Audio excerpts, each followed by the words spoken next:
Mesdames et messieurs, bonjour, soyez les bienvenus sur Télé Djibouti dans ce nouveau journal de 15 h au sommaire de l'actualité. Le ministère de la Femme et de la Famille a procédé ce matin à l'inauguration de l'Observatoire du genre situé au Iran.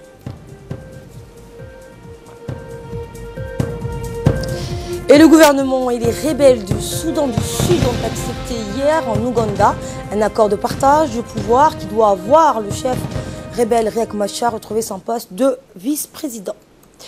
Bonjour et merci de nous accueillir chez vous. Le président de la Somalie, Mohamed Abdullahi Mohamed Farmajo, a quitté le pays il y a quelques instants après avoir participé à l'inauguration de la Djibouti International Free Trade Zone. Le président somalien a été salué à l'aéroport international de Djibouti par le Premier ministre Abdelkader Kamel Mohamed ainsi que le ministre de l'équipement et des transports Mohamed Abdelkader Moussa. L'ambassadeur de Djibouti accrédité en Somalie, Aden Hassan Aden, a également salué le chef de l'État somalien, Mohamed Abdullahi Farmajo. L'ambassadeur de Somalie à Djibouti était également présent lors de ce départ du président somalien.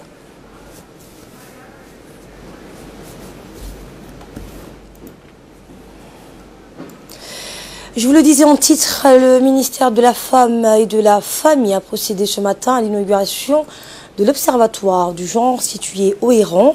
La cérémonie d'inauguration de cet Observatoire du genre s'est déroulée en présence de la ministre de la Femme et de la Famille, du ministre de la Justice, Moumen Ahmad Cher, du commissaire chargé au plan, Amal Ali Saïd, de la représentante du PNUD à Djibouti, Barbara Menzi, des parlementaires féminines, de la directrice de l'Observatoire du genre, ainsi que le secrétaire exécutif de l'ONARS, Hussein Hassan Dalal et plusieurs autres invités. Comme vous le voyez à l'image, un protocole d'accord a été paraphé entre l'Observatoire du genre, entre la ministre donc, de la Femme et de la Famille, Mme Moumen Ahmed Hassan, et le DIZED, le commissaire donc, chargé au plan, M. Amal Ali Saïd. Justement, écoutons le commissaire chargé au plan qui a souligné l'importance que revêt l'ouverture du genre.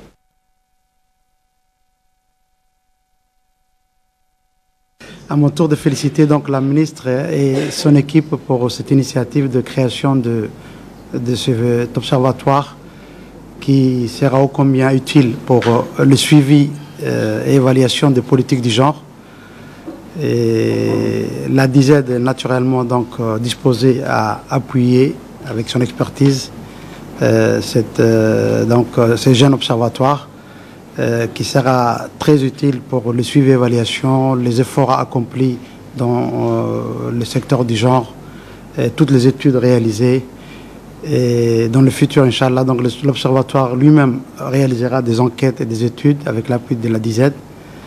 Et donc c'est un outil qui manquait à cette institution pour, n'est-ce pas, optimiser tous les efforts et le travail qui sera donc abattu aussi au niveau de ces ministères. Le ministre de la Justice, Moumen Ahmad Cher, a dans son intervention félicité la ministre de la Femme et de la Famille ainsi que l'ensemble du ministère pour cette initiative. Nous l'écoutons. De féliciter Madame la ministre et l'ensemble du ministère de la Femme et de la Famille parce que depuis 1999, je crois que l'évolution, les chiffres ont montré qu'il y a une évolution vraiment positive.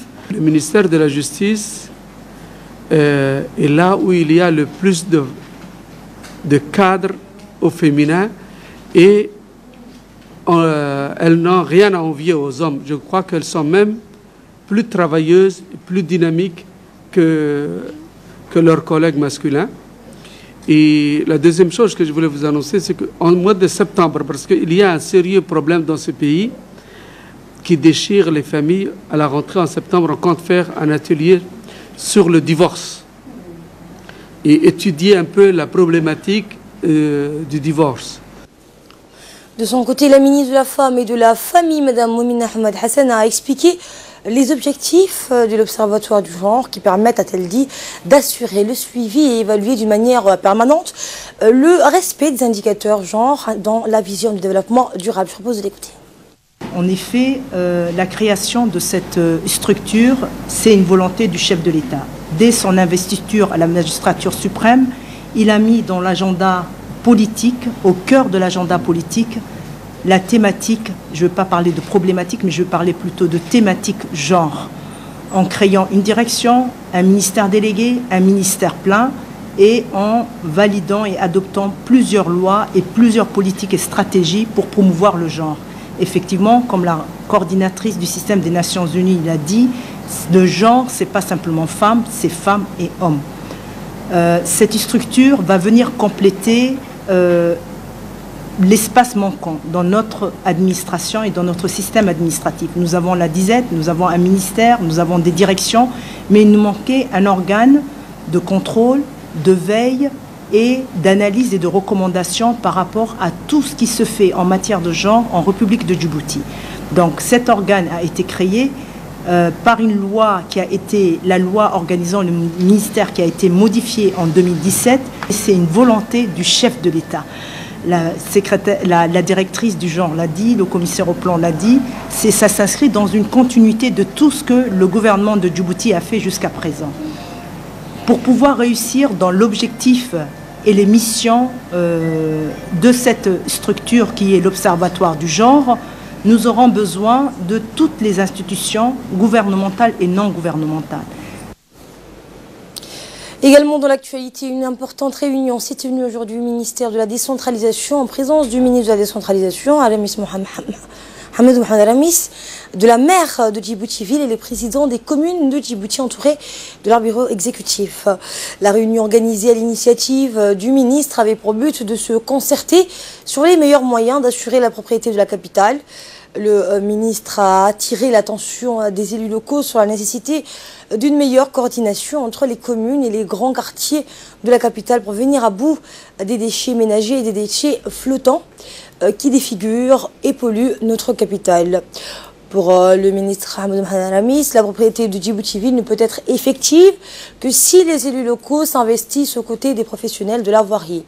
Par ailleurs, le ministre de la décentralisation a profité de l'occasion pour appeler aux élus locaux la nécessité de définir une méthode de travail efficace entre les ministères sectoriels. Mon département, a-t-il dit, est là pour vous faciliter la connexion avec les départements sectoriels, donc dans le respect de la feuille de notre de route gouvernementale.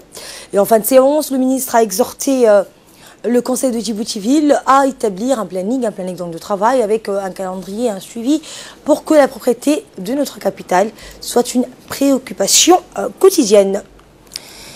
Dans le reste de l'actualité, l'ONARS, l'Office national d'assistance et des réfugiés, a abrité hier en son sein la 3e réunion du comité de travail élargi qui correspond donc au cadre d'action globale pour les réfugiés.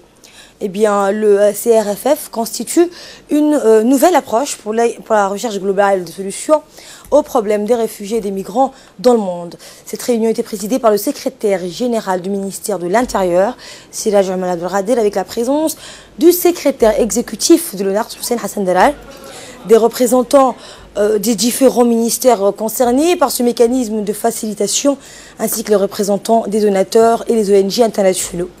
Lors du sommet pour les réfugiés et les migrants tenu à New York en 2016, le gouvernement djiboutien a pris 3 engagements, à savoir la loi donc portant le statut des réfugiés, l'accès à l'éducation de qualité et l'inclusion des réfugiés dans le système de santé national. Compte tenu de l'engagement pris lors de la déclaration de Nairobi en mars 2017, le gouvernement, en collaboration avec ses partenaires bien sûr, a élaboré un plan d'action national. Et ce plan d'action national inclut 3 engagements et a étendu les propriétés du CRFF à d'autres secteurs, y compris le rapatriement volontaire, l'eau et l'assainissement et les moyens de subsistance, la réinstallation et le cadre juridique.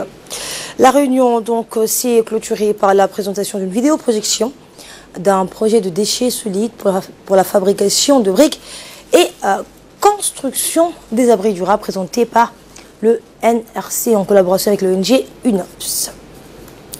Allez, je vous emmène en Tanzanie pour clore l'actualité nationale. Sport, l'équipe du Port, l'AS Sport, s'est donc qualifiée en quart de finale du tournoi de CECAFA Kagame, club 2018 en Tanzanie. Le match aura lieu ce soir au stade national en Tanzanie contre l'équipe championne du pays hôte. Donc la coupe CECAFA, donc des nations, opposent les nations d'Afrique centrale et d'Afrique de l'Est. Le Conseil des fédérations de football d'Afrique de l'Est et du Centre tiendra son tournoi qualificatif pour la CAN U17 Tanzanie en 2019. Le coach de la compétition continentale qui abritera la compétition. Le tirage au sort du tournoi a été effectué, les groupes dévoilés. 10 pays prennent part à cette compétition et ils sont repartis en 2 groupes de 5. Dans le groupe A, on retrouve la Tanzanie, le Rwanda, le Burundi, la Somalie et le Soudan. Et le groupe B regroupe l'Ouganda, le Kenya, l'Éthiopie, le Soudan et Djibouti. Et de là, nous passons à ce qui domine l'actualité de nos frontières avec Hussein Aouled. Bonjour Hussein. Bonjour Asma. Et vous nous emmenez au Soudan du Sud, où l'accord pour que Riek Machar redevienne vice-président de Salva Kiir au Soudan du Sud a été donc accepté. Oui, effectivement, donc Asma, le gouvernement et les rebelles du Soudan du Sud, donc jeune pays enfoncé dans la guerre civile depuis 2013, donc ont accepté hier en Ouganda un accord de partage de pouvoir donc qui doit avoir le chef rebelle Riek Machar donc retrouver son poste de vice-président. Cet accord survient alors que les Nations Unies donc avaient donné au parti donc au conflit donc le président Salva Kiir et son grand rival et ancien vice-président Riek Machar jusqu'à fin juin pour parvenir à un accord politique et fiable sous peine de sanctions. Donc il a été conclu donc hier à l'issue d'une réunion organisée par le président ougandais Museveni en présence du président soudanais Omar Hassan el-Bashir. Donc vendredi, gouvernement et rebelles du Soudan du Sud, le plus jeune État du monde, avait convenu de retirer donc leurs forces des zones urbaines dans le cadre d'un accord portant sur la sécurité signé à Khartoum. Et au Japon, Hussein, près de 50 000 secouristes sont mobilisés. Le bilan continue de s'alourdir. Effectivement, donc Asma, le bilan humain de pluies torrentielles qui s'abattent depuis donc jeudi sur l'ouest du Japon est passé donc au moins 65 morts alors que 4 personnes sont donc dans un état critique et 45 autres sont toujours portés disparus. Rapporte donc la chaîne de télévision Nippon NHK. Le bilan officiel des autorités fait quant à lui jusqu'ici état d'au moins 44 morts et 21 disparus. Et donc des dizaines de maisons ont été en tout ou en partie détruites et des milliers envahies donc par le zoo. Donc un total de 54 000 hommes, donc sauveteurs, pompiers, policiers ou soldats sont mobilisés sur le terrain pour venir en aide aux victimes d'inondations et des coulées de boue. Et vous nous emmenez en Russie, la Coupe du Monde oblige, pour nous parler des spectateurs du Cosmos Arena de Samara qui ont assisté à une véritable démonstration des poulains de Southgate qui ont dominé la partie dès le début. Effectivement, donc les Trident ont ouvert donc les sorts de la 30e minute sur une tête de Magouri, donc suite à un corner. Donc les deux équipes sont allées à la pause donc sur les scores de 1-0 des retours du vestiaire. Les Anglais ont continué donc à exercer leur domination sur les Suédois. À la 59e minute, Dele Ali donc sur un centre de Lingard a déposé une tête qui n'a laissé aucune chance aux portiers suédois. Donc malgré des efforts répétés, les Scandinaves n'ont pas pu réduire les scores. Donc les Croates ont mis fin donc aux ambitions russes à l'issue des tirs au but 4 contre 3 pour le pays organisateur.